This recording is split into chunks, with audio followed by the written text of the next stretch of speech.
जय हिंद फ्रेंड। हम बात करने वाले हैं क्लास 10 में जो आपका सोशल साइंस का पेपर है वो कल होने वाला है। और कल आपका ये जो सोशल साइंस का पेपर होगा इसमें किस तरीके से क्वेश्चंस आते हैं और जो अभी आपका 2024 का एग्ज़ाम है इसी के बेस पर ये मॉडल पेपर बनाया गया है।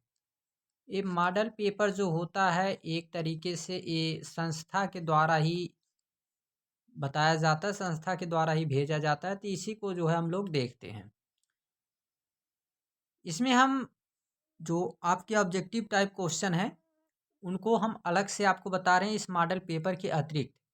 तो पहले हम इस सब्जेक्टिव टाइप क्वेश्चन को देखते हैं, फिर हम लोग जो है ऑब्जेक्टिव टाइप क्वेश्चन को देखेंगे।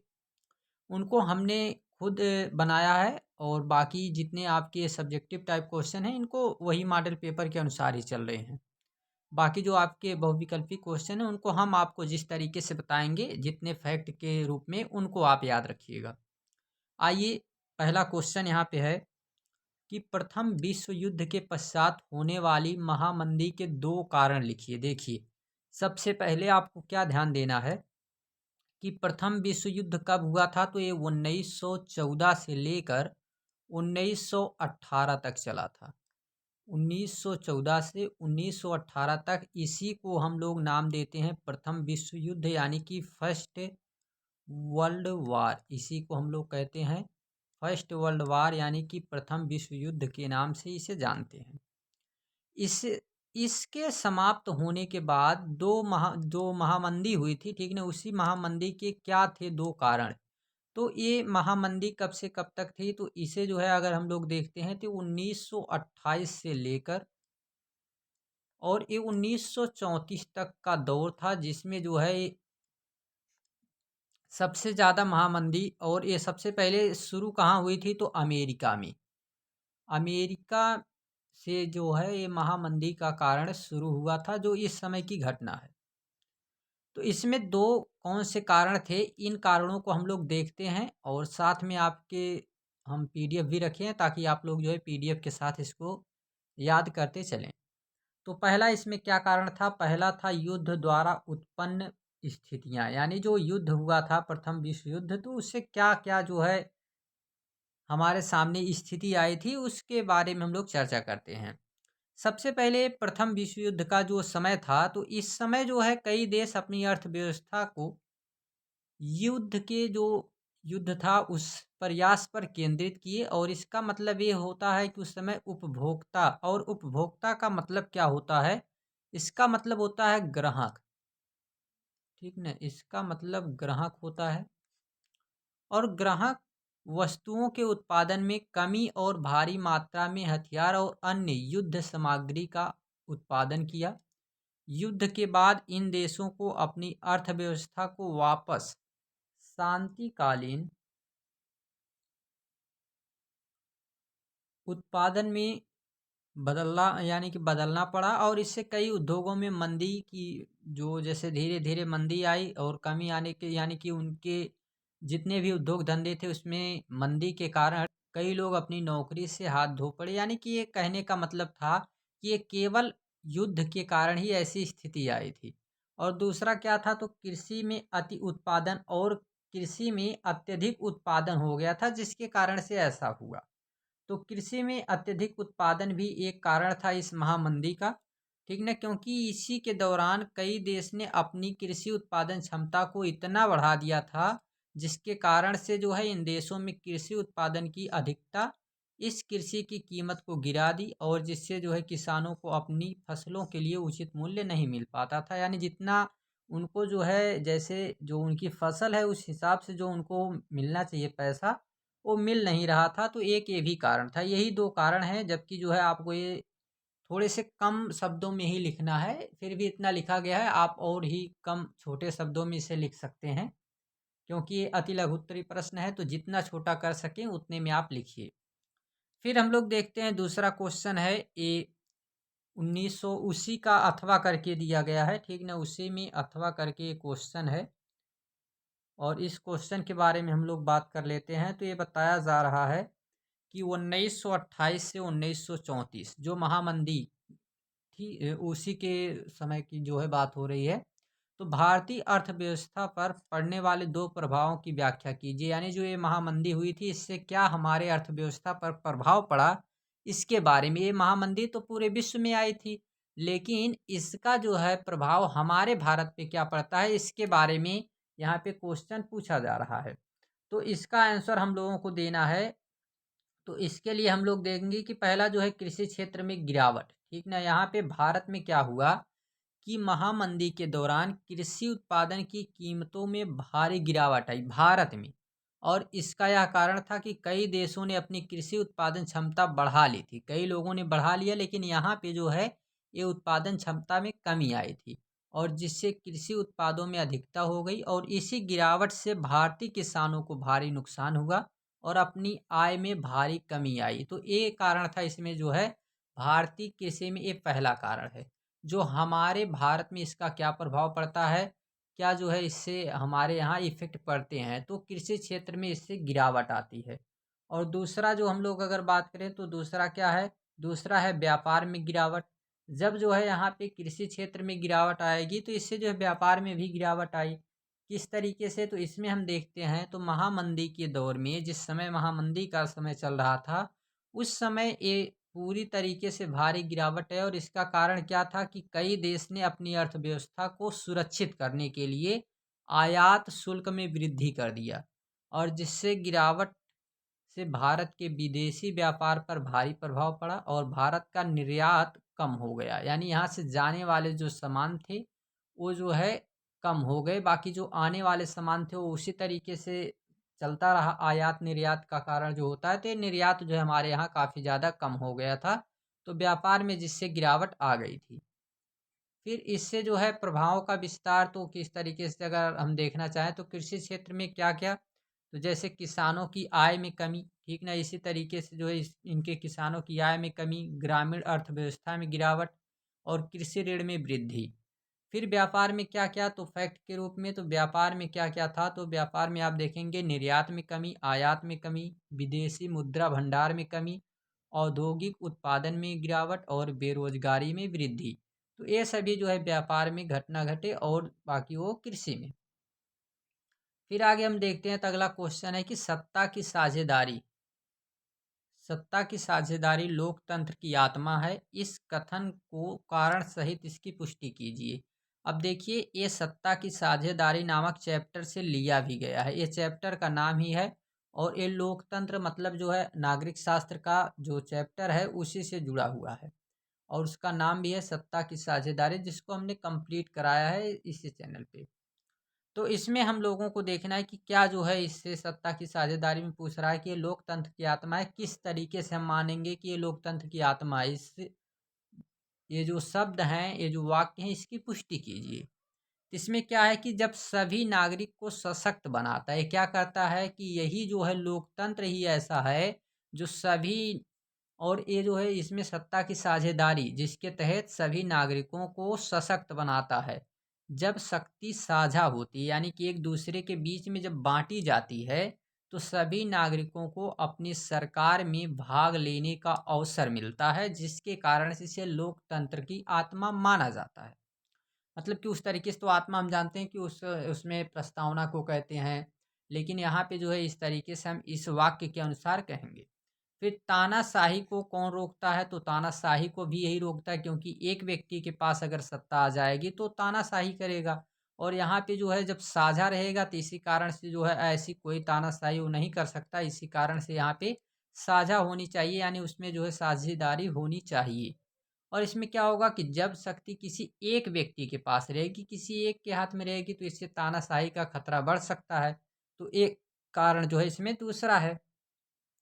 फिर तीसरे कारण की ओर बढ़ते हैं, यानी कि तीसरा उदाहरण आपको देते हैं। तो इसमें क्या रहेगा, इसमें बता रहे हैं कि विभिन्न दृष्टिकोणों को, विचारों को ध्यान में रखा जाता है। इससे क्या होता है कि जितने भी निर्णय लिए जाएंगे, जैसे अगर एक व्यक्ति है, ये एक व्यक्ति है और इसे ही किसी विषय पर चर्चा करना है, निर्णय लेना है, तो ये व्यक्ति अपने अनुसार ही वहाँ पे निर्णय लेगा। तो जिससे जो है चीज़ें गलत होने के चांसेस, सही निर्णय नहीं लिए जाएं, ऐसी बातों का जो है हम लोगों को एक तरीके से संकोच रहेगा। लेकिन जब यहाँ पे कई लोग हों, मान के चलते हैं कि 10 लोग हों, तो ये लोग जब कोई चीज़ का निर्णय लेंगे, किसी बात पे निर्णय लेंगे, किसी बात पर विचार-विमर्श करेंगे, तो ये लोग, अगर कोई व्यक्ति उसी बातों में सही निर्णय नहीं लेता है, तो इसके साथ मिले हुए अन्य लोग इस बात को नकारेंगे और सही निर्णय की ओर इस परिणाम को लेकर जाएँगे। तो एक ये भी कारण है। फिर सामाजिक न्याय को बढ़ावा देता है, यानी समाज में न्याय होना चाहिए, इस बात पे भी बढ़ावा देता है कि सभी समूह को समान अवसर मिलना चाहिए और न्याय सुनिश्चित करने में मदद मिलती है। यानी ये समाज में जो है न्याय को बढ़ावा देता है। तो सत्ता की साझेदारी लोकतंत्र में बहुत ही महत्वपूर्ण योगदान रहता है। अब इसमें कुछ उदाहरण देखें, जैसे बताया गया है, तो भारत में शक्ति केंद्र सरकार और राज्य सरकार स्थानीय सरकारों के बीच बटी हुई है। देखिए किस तरीके से।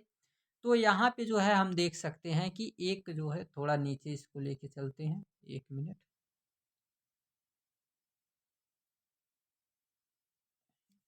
मिनट रुक जाइए। ठीक है, अब देखते हैं हम लोग।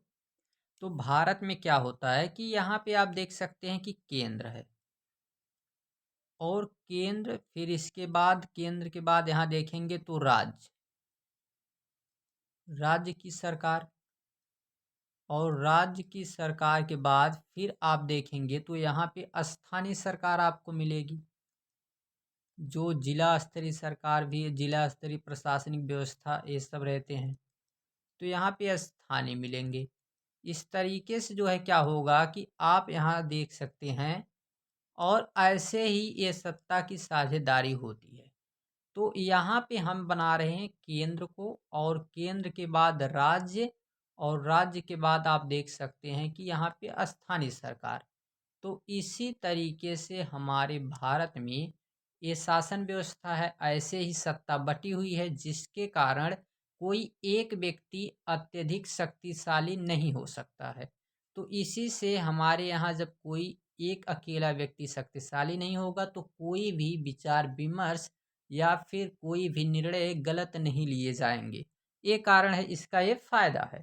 आगे हम लोग बात करते हैं, तो आगे देखते हैं कि यहाँ पर अगले उदाहरण की ओर। तो इसमें क्या है, अगला उदाहरण बताया जा रहा है कि सामाजिक न्याय के साथ साथ ये जो अगला उदाहरण है, भारत में विभिन्न राजनीतिक दल, धार्मिक समूह और सामाजिक समूहों के बीच शक्ति बट गई है। यानी यहाँ पे केवल सत्ता के साथ साथ हम देखेंगे, प्रशासनिक व्यवस्था के साथ साथ जितनी राजनीतिक दल हैं, वो सभी धर्म और समूहों में, यानी सामाजिक समूहों के बीच बटे हुए हैं। सभी के बीच में जो है ये बटा हुआ है। फिर अगले क्वेश्चन की ओर बात कर लेते हैं। तो अगला क्वेश्चन जो है वह है, वर्तमान परिप्रेक्ष्य में जाति में राजनीति एवं राजनीति में जाति कथन की व्याख्या कीजिए। यानी इसमें ये एक कथन है और इसकी व्याख्या करना है, क्या कहना चाहता है। तो इसके बारे में हम लोग देखते हैं, तो इसके बारे में एक ये अगर चर्चा की जाए, तो ये बहुत ही एक अहम विषय हो जाता है। और इसमें हम देखते हैं कि भारतीय समाज और राजनीति के विकास में महत्वपूर्ण भूमिका भी ये निभाता है। तो जाति में राजनीति, पहले इस बात पे हम लोग चर्चा कर लेते हैं। तो जाति में राजनीति का मतलब क्या होगा?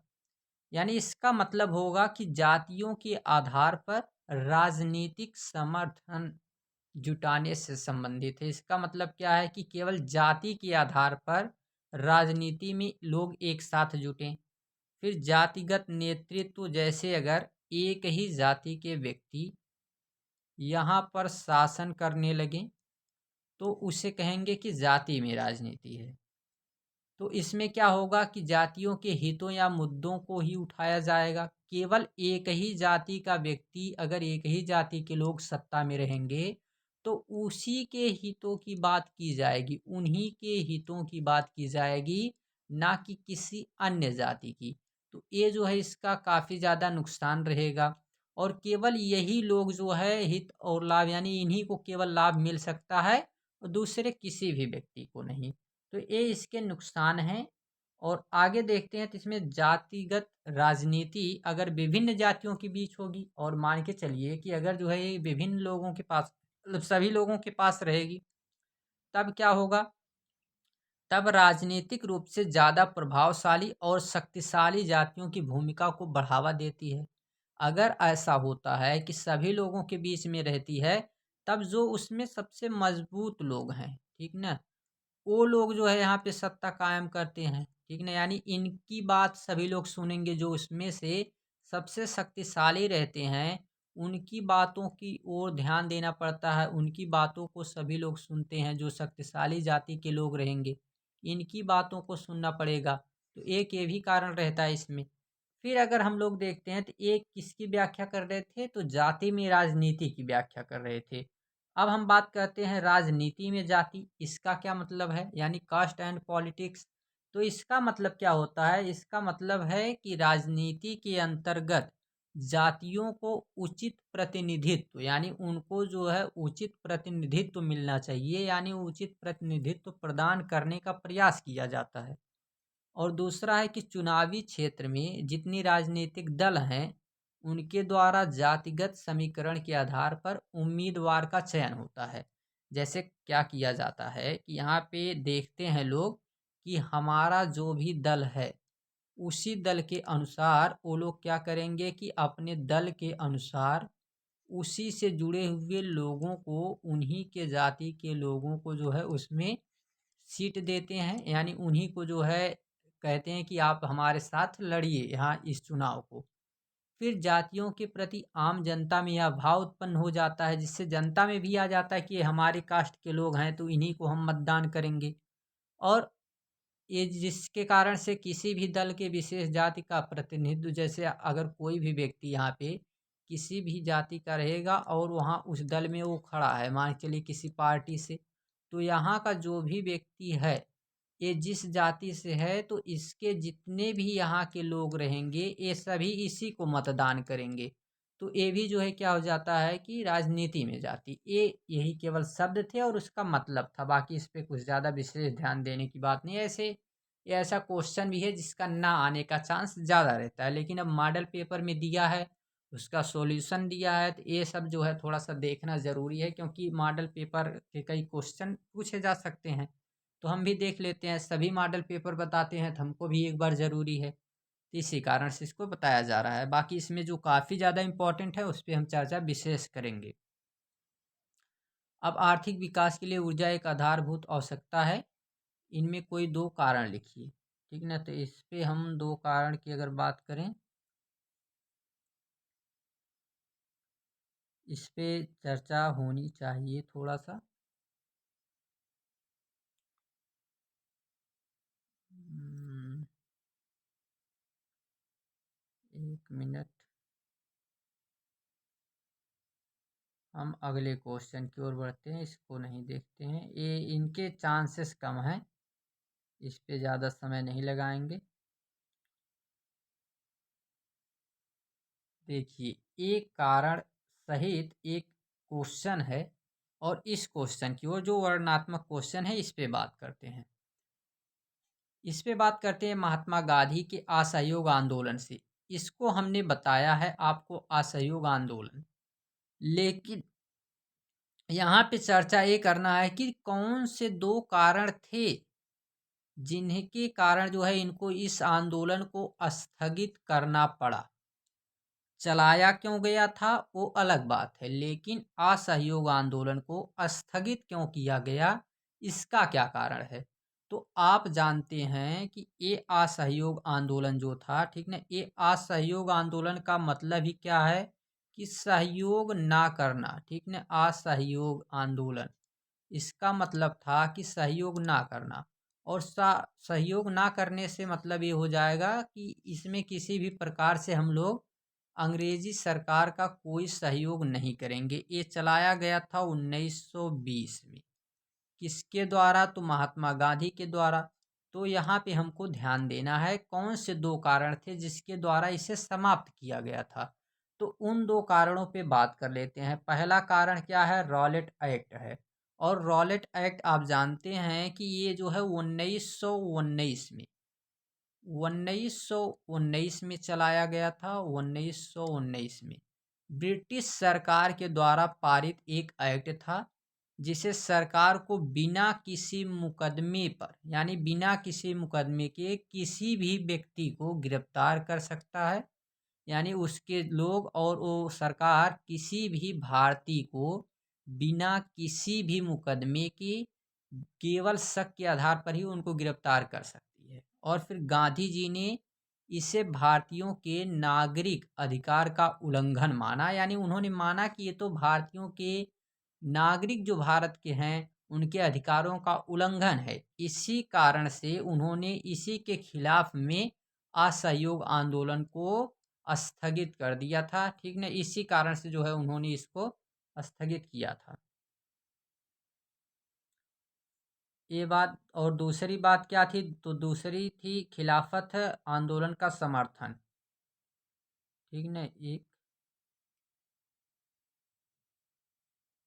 पहला ये हम देख रहे हैं कि क्यों चलाया गया था। ठीक ना, दो कारण, और इसके बाद तब स्थगित क्यों कर दिए थे उसके बारे में। ये था चलाए जाने का कारण रॉलेट एक्ट, तो इसी कारण से इन्होंने इनको चलाया था।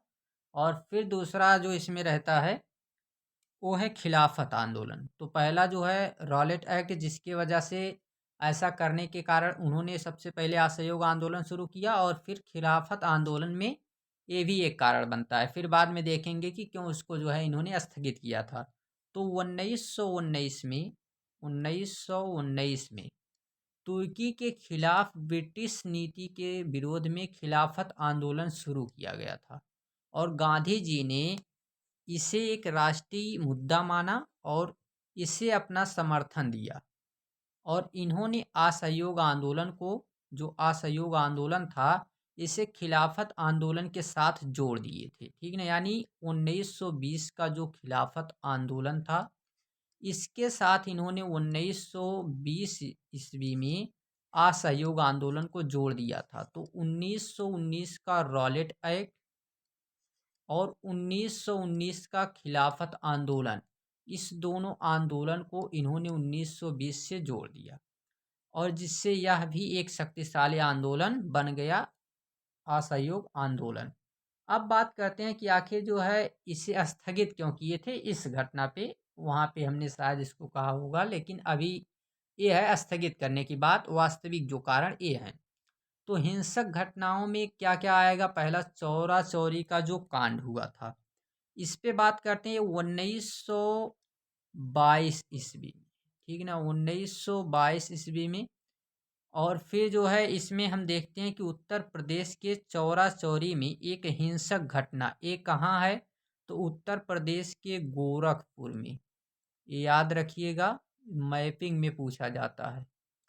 तो गोरखपुर उत्तर प्रदेश का एक ज़िला है, और यहाँ पर ये चौरा चौरी नामक स्थान है, जहाँ पर ये हिंसक घटना हुई थी। ये हिंसक घटना क्या थी?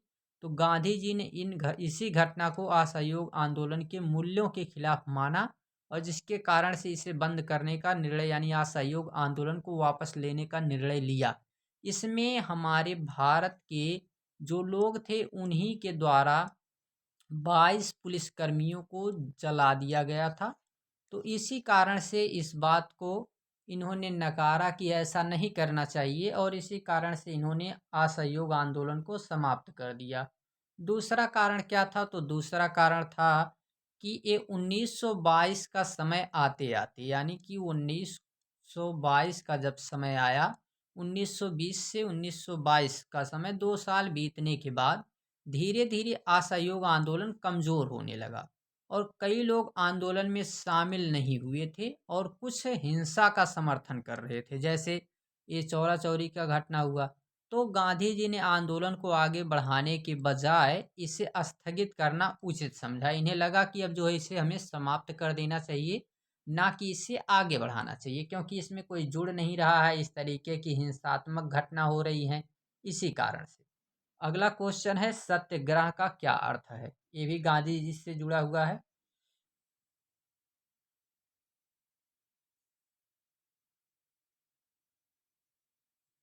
तो सत्याग्रह का जो क्या मतलब होता है इसके बारे में देखते हैं। और ये महात्मा गांधी द्वारा चलाए जाने वाले किन्हीं दो सत्याग्रह आंदोलनों का उल्लेख कीजिए।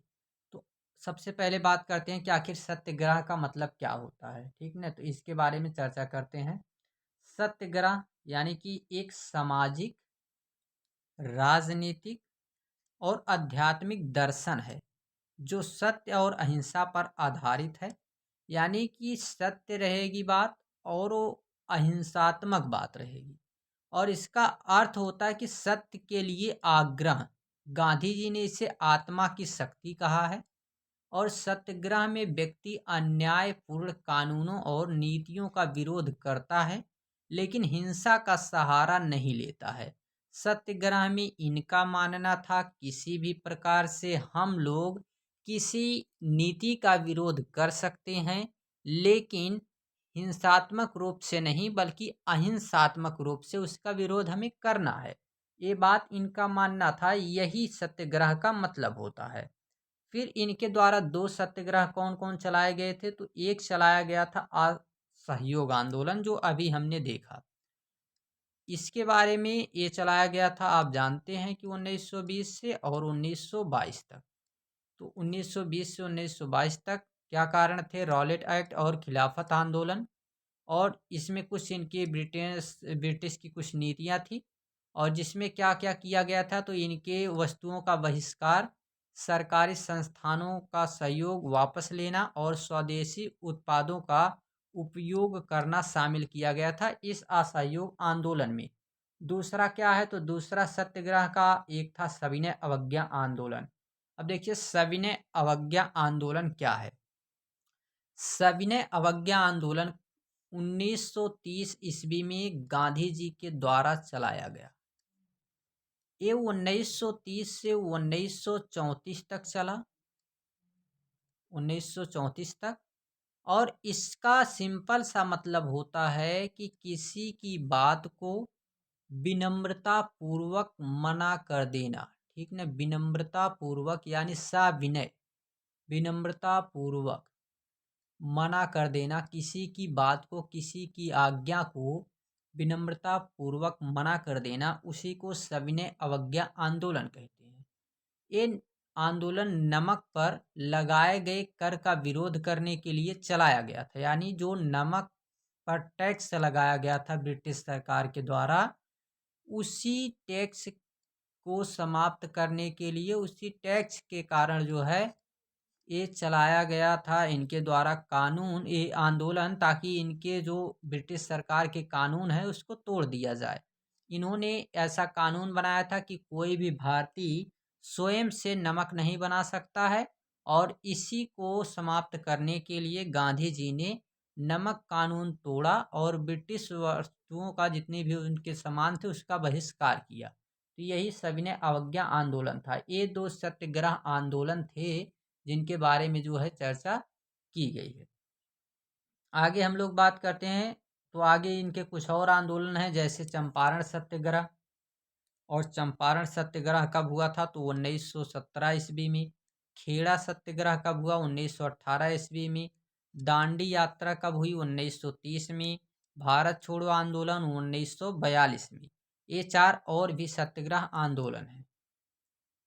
ठीक, आगे बात कर लेते हैं। तो लोकतंत्र में राजनीतिक दलों की आवश्यकता क्यों पड़ती है, किन्हीं चार कार्यों का उल्लेख कीजिए।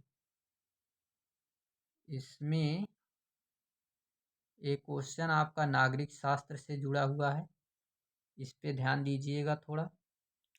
तो लोकतंत्र में नागरिकों को सरकार चुनने का अधिकार होता है और राजनीतिक दल नागरिकों को विभिन्न विचारधाराओं और नीतिगत विकल्पों के आधार पर सरकार चुनने में मदद करती है। वे लोगों को एकजुट करती है और उन्हें अपनी आवाज़ों को उठाने में, यानी अपनी आवाज़ों को बुलंद करने का मंच प्रदान करती है। इसमें कुछ अगर हम लोग बात करें तो इसमें क्या ध्यान देना है, तो इसमें हमें ध्यान देना है कि किसी चार कार्यों को। तो चार कार्य कौन कौन है, जैसे चुनाव लड़ना। चुनाव लड़ना, तो इसमें हम देख सकते हैं कि राजनीतिक दल चुनाव में भाग लेते हैं। कोई भी राजनीतिक दल चुनाव में भाग ले सकता है और अपनी नीतियाँ या विचारधारा लोगों के सामने रख सकता है। वहाँ पे प्रस्तुत कर सकता है, रख सकता है अपनी बातों को। फिर सरकार बनाना, तो चुनाव जीतने के बाद राजनीतिक दल देश का शासन चला सकते हैं। शासन चलाने का मतलब राजा की तरह नहीं, इनको इसी तरीके से करना है कि जितने भी यहाँ के नागरिक हैं, इनके हित में कार्य होना चाहिए। फिर विपक्ष की भूमिका, इसमें कुछ विपक्ष की भी भूमिका रहती है। विपक्ष की भूमिका क्या रहेगी कि अगर जो है राजनीतिक दल चुनाव हार जाता है, तो वे विपक्ष की भूमिका निभाता है, जो हारा हुआ दल रहता है, और सरकार की नीतियों का आलोचना करता है। ध्यान दीजिए कि लोकतंत्र की सबसे बड़ी खूबसूरती है कि हारा हुआ व्यक्ति भी जीते हुए व्यक्ति की आलोचना कर सकता है, यानी उसकी निंदा कर सकता है। अगर वो कोई कार्य सही नहीं कर रहा है, उसका विरोध कर सकता है, आलोचना कर सकता है। ये विपक्ष की भूमिका रहती है। लोकतंत्र में सबसे बड़ी बात जो है, लोकतंत्र की नीतियों का रहता है। आगे बात करें तो आगे जो है एक चौथा कार्य भी इसमें रहता है, और चौथा कार्य क्या है? नागरिकों को शिक्षित करना। तो राजनीतिक दल नागरिकों को राजनीतिक मुद्दे के बारे में शिक्षित करते हैं, और उन्हें अपनी राय व्यक्त करने के लिए प्रोत्साहित करते हैं। उनसे कहते हैं कि अपनी राय जो है हमें दिया जाए। फिर आगे देखते हैं तो अगला क्वेश्चन है, लोकतांत्रिक उत्तरदायी, पारदर्शी एवं वैध शासन की व्यवस्था देता है। इस कथन की व्याख्या कीजिए। ये आप ध्यान नहीं भी देंगे चल जाएगा, लेकिन वैध सरकार क्या होती है ये ध्यान दीजिएगा। इसका मतलब होता है जनता, सरकार की जनता की सहमति से बनती है। यानी जो सरकार बनती है वो जनता की सहमति से बनती है, और जनता चुनाव में भाग ले कर सरकार चुनती है। इसे वैध सरकार कहते हैं।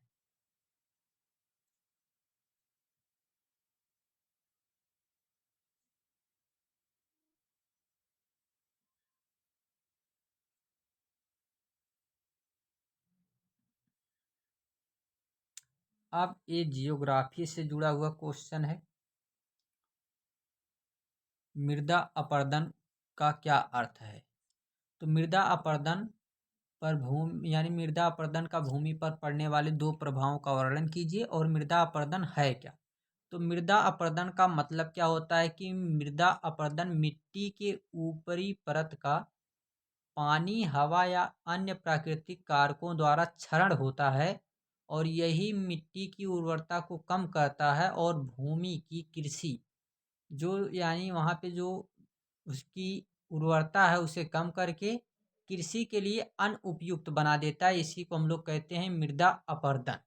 जब जो है कृषि लायक भूमि, जो खेती करने योग्य भूमि है, जो कृषि लायक भूमि है, इसे मिट्टी के कटाव से, यानी पानी या बारिश होने की वजह से जब यहाँ की मिट्टी कट जाएगी, बह जाएगी, तो इसकी जो शक्ति है कृषि करने की, और इसकी जो ताकत है वो कम हो जाएगी। यानी जो इसमें उपजाऊ शक्तियाँ हैं, जो यहाँ पे उपज आती है, ये कम हो जाएगी। तो इसी में क्या होगा कि इसी को हम लोग नाम देते हैं मृदा अपरदन। इसे निम्नीकरण भी कहा जा सकता है। फिर हम देखेंगे इसके क्या क्या प्रभाव पड़ते हैं। तो इसके प्रभाव पड़ते हैं कि उर्वरता में कमी आ जाती है। जैसे मिट्टी की ऊपरी परत में पोषक तत्वों की उच्च मात्रा होती है, और जैसे ही वहाँ से मृदा अपरदन होता है, तो मिट्टी की ऊपरी परत का क्षरण हो जाता है, और जिससे जो मिट्टी की उर्वरता रहती है, यानी कि उपज की क्षमता रहती है फसल उपजाऊ करने की, वो क्षमता कम हो जाती है। तो इसे कहते हैं उर्वरता में कमी। फिर बाढ़ का खतरा, तो इससे बाढ़ का खतरा भी रहता है। तो बाढ़ के खतरे में कि मिट्टी के अपरदन के कारण भूमि की जल धारण क्षमता कम होती है, और जिससे जो है बाढ़ का खतरा अधिक हो जाता है। जब उस पे जल धारण करने की क्षमता कम होगी, तो जिसके कारण जो है बाढ़ की क्षमता, यानी बाढ़ आने का ज़्यादा जो है ऐसा हो जाता है कि अब बाढ़ आने के चांसेस ज़्यादा बढ़ जाते हैं। और कुछ प्रभाव में तो मिट्टी का क्षरण नदियों और जलाशयों में गाद जमा होने के कारण होता है। ऐसा क्यों होता है, कब होता है?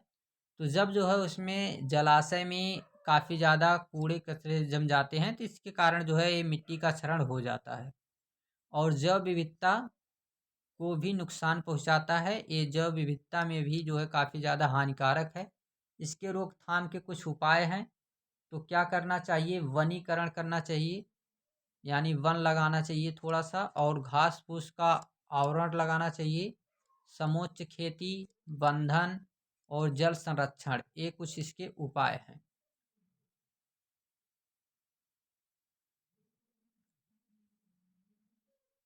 एक क्वेश्चन है, मोटे अनाज का उल्लेख कीजिए। भारत में पाए जाने वाले मोटे अनाज का उल्लेख कीजिए। इनकी पैदावार बढ़ाने के लिए क्या किया जा सकता है? किन्हीं दो का उल्लेख कीजिए, दो कारणों का उल्लेख कीजिए कि किस तरीके से क्या करना चाहिए।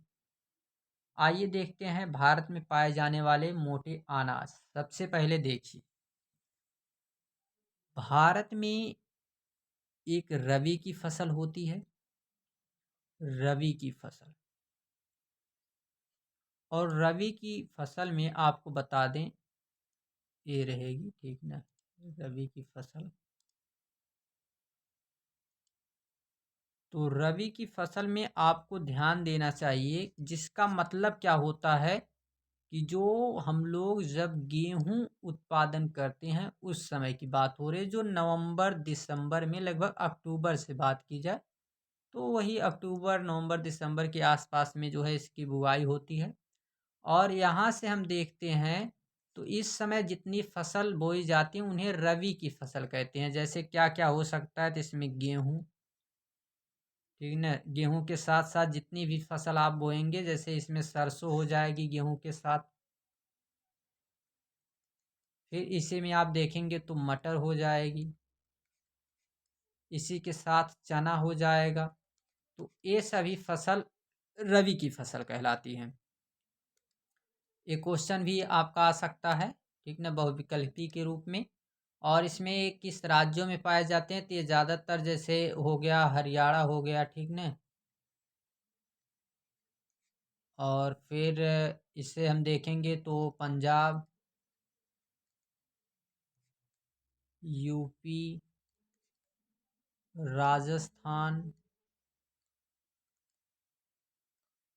इन राज्यों में ये ज़्यादा जो है पाया जाता है। सबसे पहले रबी का फसल जो मतलब अधिक उत्पादन किया जाता है। फिर एक होती है खरीफ की फसल, खरीफ की फसल।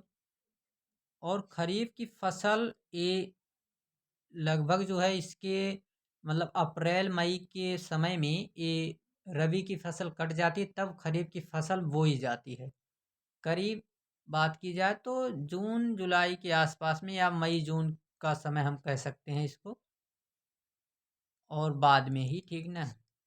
तो इस समय हम देखते हैं कि ये जो खरीफ की फसल होती है इसमें जैसे चावल मुख्य रहता है, यानी ये पानी वाले फसल ज़्यादा रहते हैं जिसमें पानी की ज़रूरत ज़्यादा रहती है।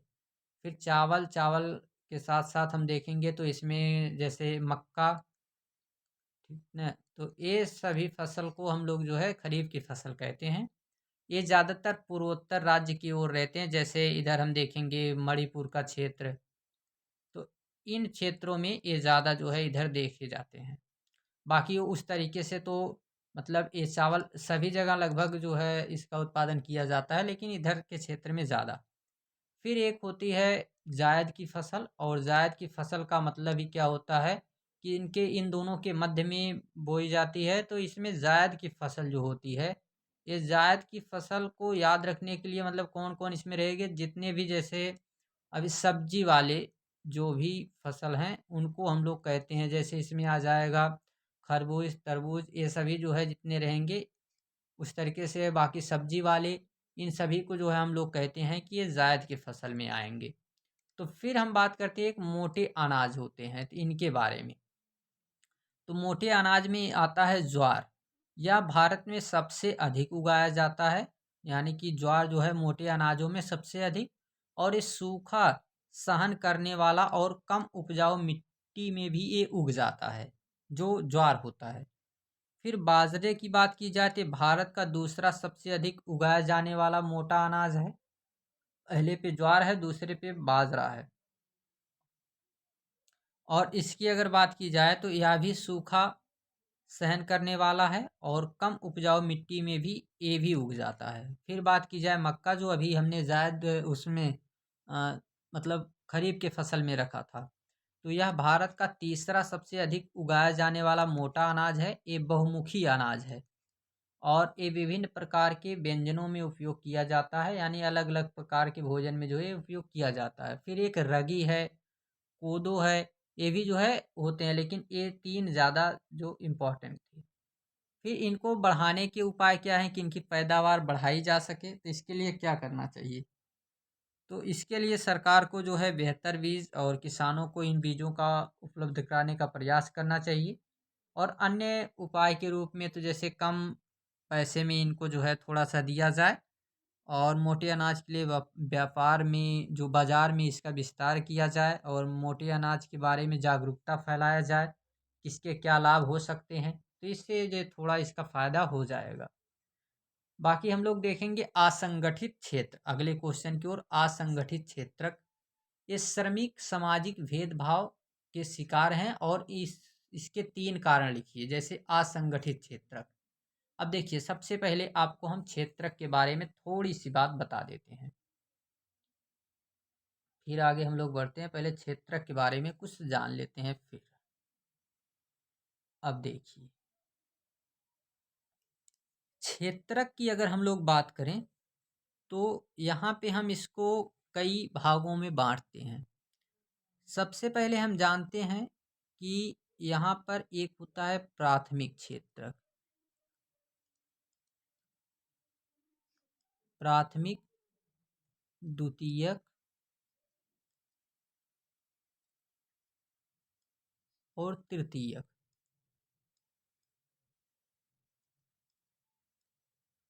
अब आपको बता दें कि इसे हम लोग कृषि क्षेत्रक भी कहते हैं। ये बाँटा जाता है अलग-अलग आधारों पर। तो प्राथमिक क्षेत्रक में एक क्वेश्चन आपके डायरेक्ट आएँगे, इससे खनन से जितने प्राकृतिक से जुड़े हुए रहेंगे, ठीक ना? जैसे इसमें कृषि आ जाएगा, आप देखेंगे यहाँ पे कृषि, कृषि से जुड़ा हुआ, यानी प्राकृतिक से जुड़ा हुआ जो कुछ भी रहेगा, उसे हम लोग डायरेक्ट किस में रखेंगे? प्राथमिक क्षेत्र में। द्वितीयक क्षेत्र को निर्माण या विनिर्माण भी कहा जाता है, तो इसमें जो भी चीज़ें खेती से ले आके यानी कृषि से ले आकर उसे बनाई जाएगी, उसका निर्माण किया जाएगा, तो उसे हम लोग नाम देंगे द्वितीयक क्षेत्र। इसे निर्माण या विनिर्माण कहते हैं। जैसे आप जानते हैं आलू, और इससे बना दिया जाए कुछ यहाँ पे, ठीक ना? तो ये जैसे चिप्स बना दिया जाए, तो इसे हम लोग नाम देंगे, ये द्वितीयक क्षेत्र है। फिर तृतीय क्षेत्र क्या होता है? तो इसमें सेवा क्षेत्र, इसे सेवा भी कहते हैं।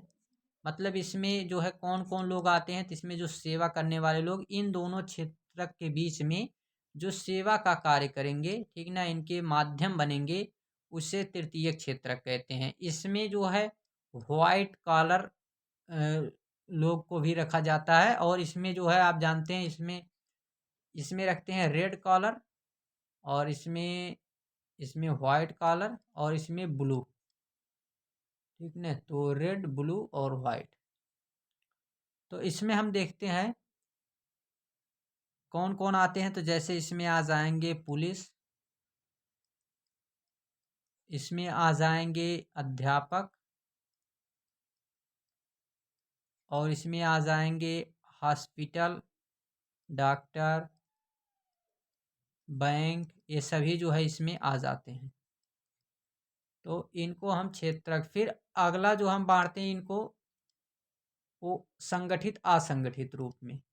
तो संगठित असंगठित में देखते हैं, संगठित क्या होता है? तो संगठित में जिसमें संगठित, एक मिनट,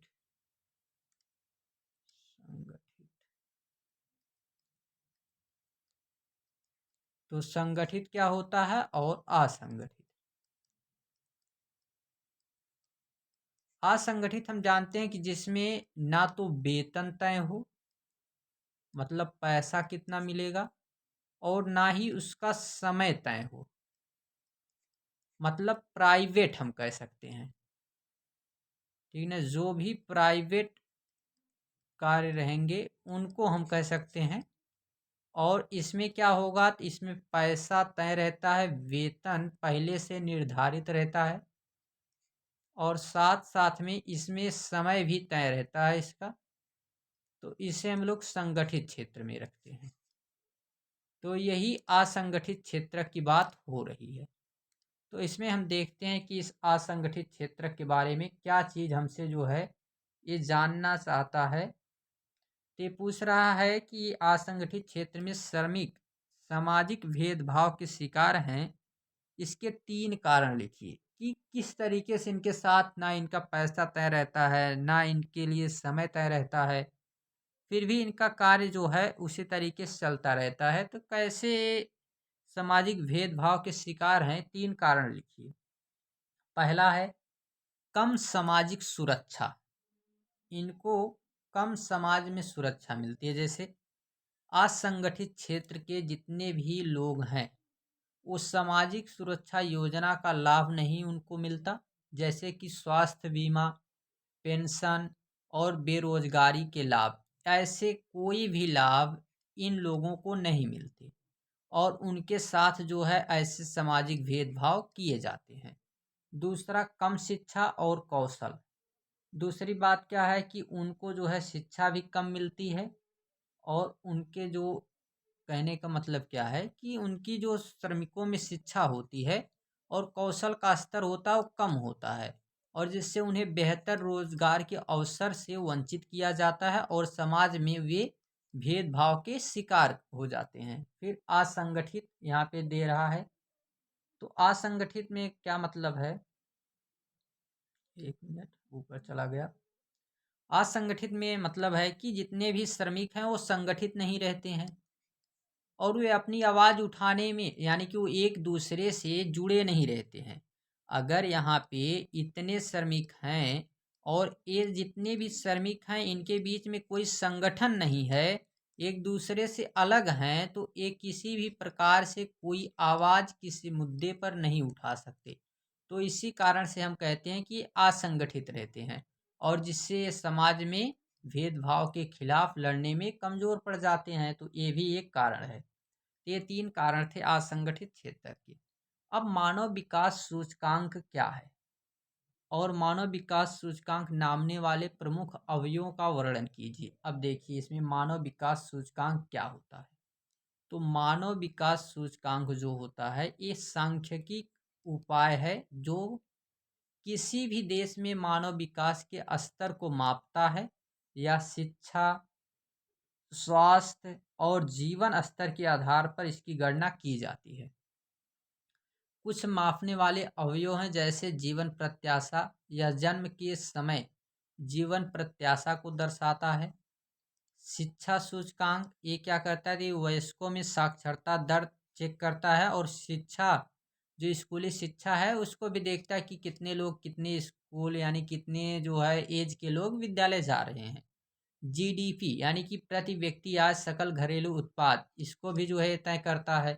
तो ये कुछ इसके अवयव हैं जिसके आधार पे तय किया जाता है। फिर हम लोग देखते हैं, तो यही लास्ट क्वेश्चन था।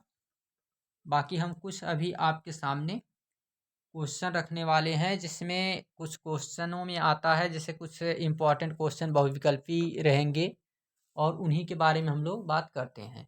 तो 1 मिनट रहिएगा हमारे साथ, और उस पे हम लोग चर्चा कर लेते हैं उन क्वेश्चनों पे। बस बने रहिए 1 मिनट के लिए। तो देखिए हम कुछ देखते हैं ऑब्जेक्टिव टाइप, फैक्ट वाइज कुछ बातें हैं जिनको ज़्यादा ध्यान देना है, जैसे काफ़ी इम्पोर्टेंट। ठीक ना, ये सबसे ज़्यादा मोस्ट इम्पॉर्टेंट टॉपिक हैं, इनको आप लोग ध्यान दीजिएगा, कुछ फैक्ट के रूप में है। जैसे पहला है चौरा चौरी घटना, इसके बारे में केवल फैक्ट याद रखना है, ज़्यादा कुछ नहीं। जो आपके लिए ज़्यादा इम्पॉर्टेंट हैं उन्हीं चीज़ों को हम लोग देखेंगे। जैसे चौरा चौरी घटना की अगर बात करें, तो ये कब हुआ था और कहाँ हुआ था। तो ये घटना गोरखपुर में हुई। गोरखपुर में, गोरखपुर उत्तर प्रदेश का एक जिला है।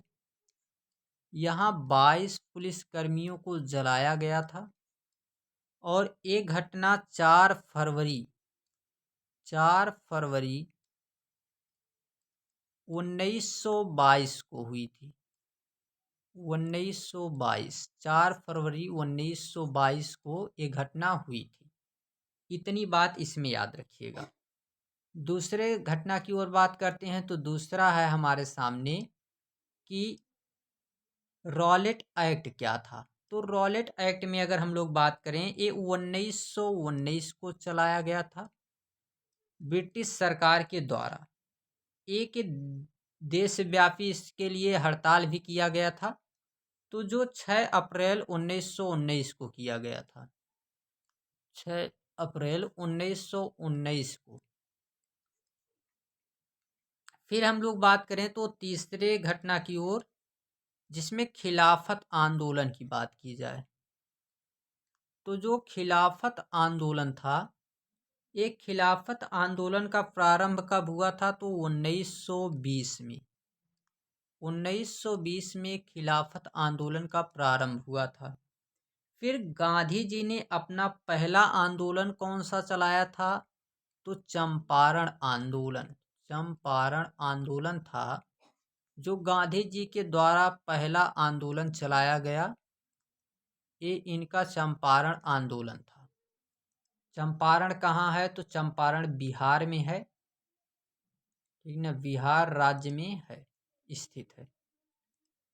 फिर हम बात करें तो जलियांवाला बाग जो हत्याकांड हुआ था, ये जलियांवाला बाग हत्याकांड 13 अप्रैल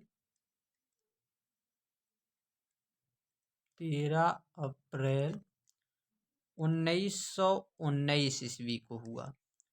कहाँ हुआ ये जलियांवाला बाग हत्याकांड, कहाँ है, तो अमृतसर, और ये स्थित है पंजाब में। ये बात याद रखिएगा। इसमें आज्ञा देने वाला, मतलब ये आदेश देने वाला कौन व्यक्ति था, जनरल डायर। जनरल डायर नाम का ये बेवकूफ व्यक्ति वहाँ पे जितने निहत्थे लोग खड़े थे, मतलब किसी भी प्रकार से कोई हथियार नहीं लिए थे, और उन लोगों के ऊपर जो है एक गोली चलाने का आदेश दे दिया था, जिसके कारण लाखों की संख्या में लोगों की जान गई थी। फिर अगर हम लोग आगे बात करें तो इसमें हमको ध्यान देना है। अब देखते हैं तो असहयोग आंदोलन में और असहयोग आंदोलन में क्या क्या ध्यान देना है। पहली बात तो ये पता है 1920 में चलाया गया। फिर एक किस समय निर्णय लिया गया कि किस अधिवेशन में, भारतीय राष्ट्रीय कांग्रेस के किस अधिवेशन में यह निर्णय लिया गया था कि हम लोग असहयोग आंदोलन करेंगे, तो इसका निर्णय 1920 के नागपुर अधिवेशन में यह निर्णय लिया गया था। नागपुर अधिवेशन में, ठीक ना, नागपुर अधिवेशन हुआ और जिसमें यह निर्णय लिया गया कि हम लोग यहाँ पर इसे जो है असहयोग आंदोलन शुरू करेंगे। कारण दो कौन कौन थे, तो रॉलेट एक्ट और जलियांवाला बाग हत्याकांड भी हम इसमें जोड़ सकते हैं, ठीक है। फिर इसके बाद हम देखते हैं खेड़ा आंदोलन। खेड़ा आंदोलन क्या था, तो खेड़ा आंदोलन की अगर बात की जाए तो ये लगान के लिए चलाया गया एक कर था। लगान के लिए,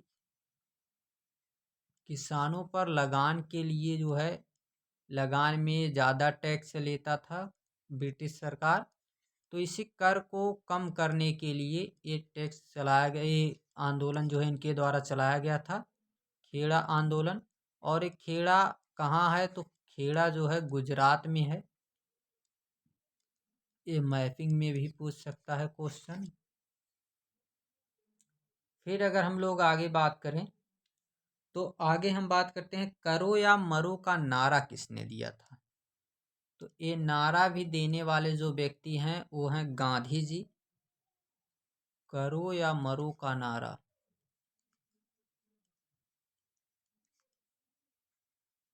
करो या मरो का नारा देने वाले जो व्यक्ति थे वो थे गांधी जी। इन्हीं का नारा था। फिर है सविनय अवज्ञा आंदोलन की बात हमने कर लिया 1930 में। ये शुरू कैसे किया गया था, तो दांडी मार्च से इसकी शुरुआत हुई थी सविनय अवज्ञा आंदोलन की। पूर्ण स्वराज की मांग किस अधिवेशन में की गई थी, तो लाहौर अधिवेशन में पूर्ण स्वराज की मांग किस अधिवेशन में की गई, इस तरीके के क्वेश्चन आएंगे। तो लाहौर अधिवेशन में आप याद रखेंगे, लाहौर अधिवेशन। एक मिनट,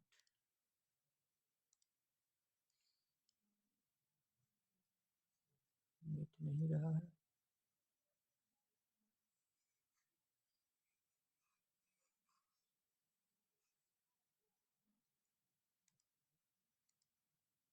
लाहौर अधिवेशन, ठीक ना, वो याद रखेंगे आप लोग, लाहौर अधिवेशन में। फिर अगर हम लोग आगे बात करें तो एक क्वेश्चन और याद रखिएगा कि गांधी इरविन समझौता, ठीक ना, गांधी इरविन समझौता जो हुआ था वो कब हुआ था, तो 5 मार्च 1931 को गांधी इरविन समझौता हुआ था।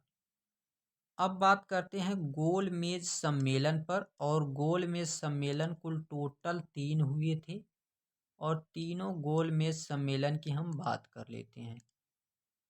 तो गोल मेज सम्मेलन, ये ध्यान देंगे, गोल मेज सम्मेलन आयोजित कहाँ किया गया था, तो ये आयोजित किया गया था लंदन में,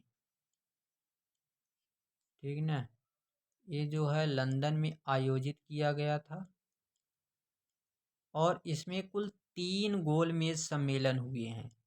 तो प्रथम गोल मेज सम्मेलन, द्वितीय और तृतीय गोल मेज सम्मेलन।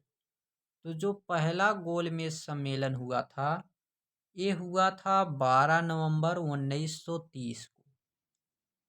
12 नवंबर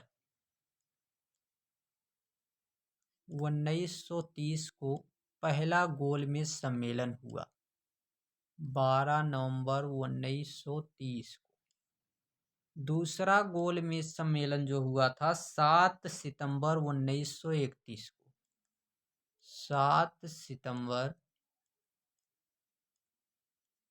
1931 को हुआ था। और तीसरा गोल मेज सम्मेलन जो हुआ था वो 17 नवंबर 1932 को। तो 17 नवंबर 1932, ये केवल फैक्ट के रूप में इसलिए लिख रहे हैं क्योंकि ऐसे क्वेश्चन बहुविकल्पी में भी आते हैं, तो उनको ध्यान दीजिएगा। फिर एक था पूना पैक्ट। पूना पैक्ट क्या था, तो ये पूना पैक्ट महाराष्ट्र में हुआ था,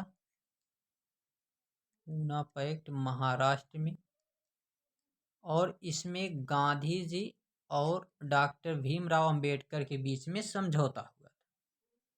कब ये हुआ था, तो ये हुआ था 24 दिसंबर 1932 को।